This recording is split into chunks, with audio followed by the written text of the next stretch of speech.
Why is it so hard to sell cinematic video? Why is it so hard to sell story branded, amazing, great, you got the Netflix lighting? Why is it so hard to sell those videos? The truth is because a lot of clients can get results with like an influencer going in there with a phone. We live in a new age. The new age is basically content creators and influencers can go somewhere with their phone and get amazing results on TikTok, and that brings clients leads. So why do they want to go and hire a video production agency with the works and the lights and all this jazz? Okay, the newsflash is that they don't want to do that. They don't want to hire people to go and do like cinematic video. What does that mean for us video people that we kind of like are starting to come to terms with that the amount of like professional, where it's a whole shebang, and like we got the DP and we got the gaffer and we got those kind of shoots where they're more like productions are kind of becoming a little limited. They're a little bit harder to come by. What does that mean for us? It means you just have to offer more stuff to your clients. Basically, you have to offer content that not only works as a cinematic piece, that not only works as a brand video, but is also able to be chopped up and used on social, or able to be chopped up and used on LinkedIn,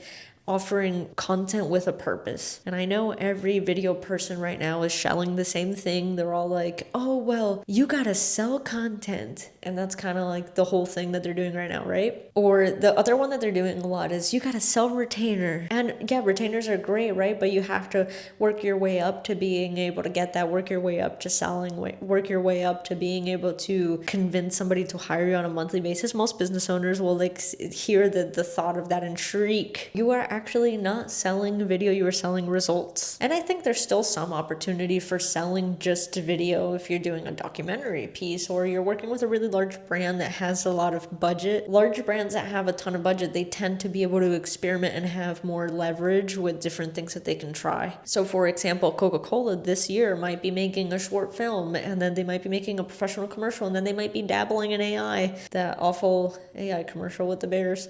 Anyways, they might be dabbling in all these different things. They might have UGC creators, they might have awareness campaigns, billboards, all these different things, right? A big brand like that to spend money on a branded video or a cinematic video or these more complex videos, it's like you're just one of the many initiatives that they have that year. For them, your rate, your whatever $5,000 video package is like a drop in the ocean of budget that they have. But even those jobs are becoming slimmer because of content creators, and because they can hire influencers and they can hire all these different things and all these different methods of marketing that are available now that are significantly cheaper. There's also the conversation of AI and whether I know that AI does not get as good results unless it's like an older demographic, in which case AI can work. If it's a younger demographic, they do not react well to the AI at all. But I think it's a full circle moment, the whole AI thing, where it'll take a while for basically all of the boomers and late millennials to try the AI and try to see if the AI works. If it doesn't work, it's going to go back full circle where we'll kind of be like, okay, video people,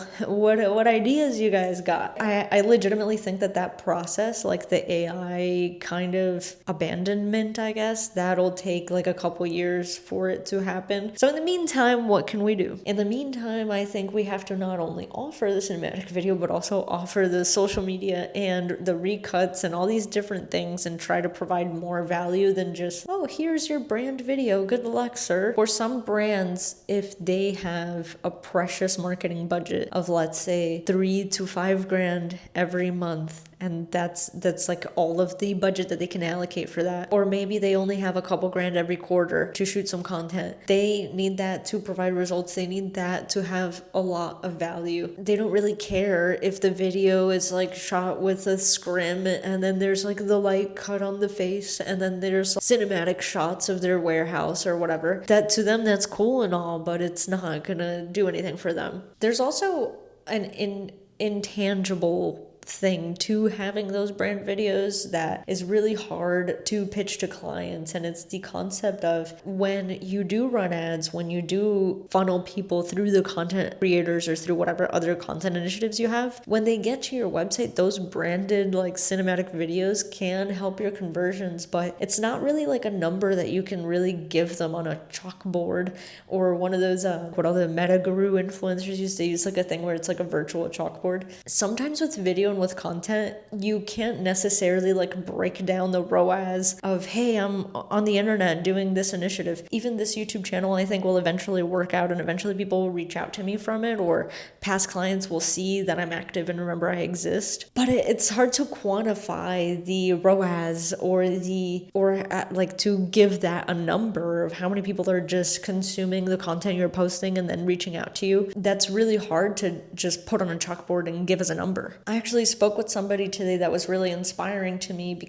and they were in the marketing space, and they had a tiny micro YouTube channel. This tiny micro YouTube channel the videos were so catered and so niche that they were reaching the target demographic. Stuff that the average person would not Google, like the only person that would Google that is your niche person that you're trying to reach, right? They were getting clients off of this micro YouTube channel. And at this point, I have met several people like that. Another person I was talking to that I actually suggested starting a YouTube channel was somebody that sells coaching, and they're like a doctor. And I was like, I think you just gotta do like a YouTube thing. I wouldn't even do traditional marketing because I just don't necessarily think that you could convert by spending $2,000 on Meta a month. I don't think that you would get as many conversions as if you were reaching out to your specific persona, I guess let's call it, your character, like the people that you want to reach. The only way to get in front of them is sometimes by just making niche content, because otherwise they're Googling that stuff, right? Like when they're on the couch on a Saturday night and they're bored, they're YouTubing those questions. They're on TikTok, they're on Instagram. And I think that part cannot be quantified when talking about video production. Like you can't give that a number. I feel like it's been really hard to like transition or to sell people on cinematic video because of all these different topics. And because of all these different initiatives that people could do just naturally. Like this right now, I'm shooting this on an Osmo Pocket 3.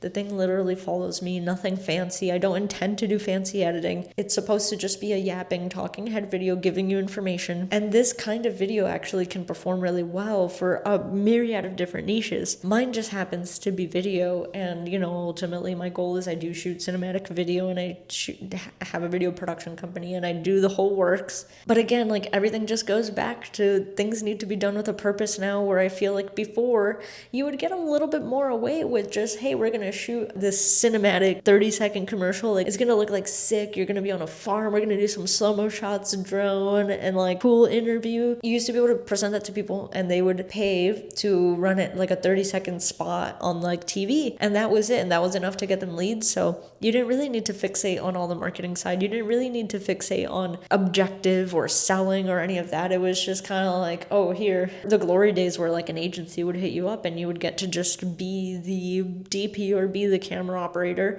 This is a very niche video too, because it's like I'm talking to videographers and people in the film industry, but I'm also trying to talk to business owners and why like a cinematic video would be of value to them. And it's hard, and that intersection is super hard. It's like, it's a little bit of a vent. There is definitely value to showcasing your story. There's definitely value to showcasing why you're doing your business, and people do watch these videos. It's just sometimes difficult to quantify that to a client. Like, oh yeah, like, the fact that you're like a husband-wife duo and you got this whole thing going on and you're like an immigrant, like all these different like story-driven things, they do convert your client, but it's not like a straight ROAS where it's like, I can tell you exactly how that story video did for you. It's more of like part of a larger umbrella plan. And that can be difficult selling that image sometimes, because it's like you can't really provide that as like a X equals X. Sometimes I find that clients want like per unit item. Sometimes the bigger pic, it's not just one idea, it's the bigger picture stuff.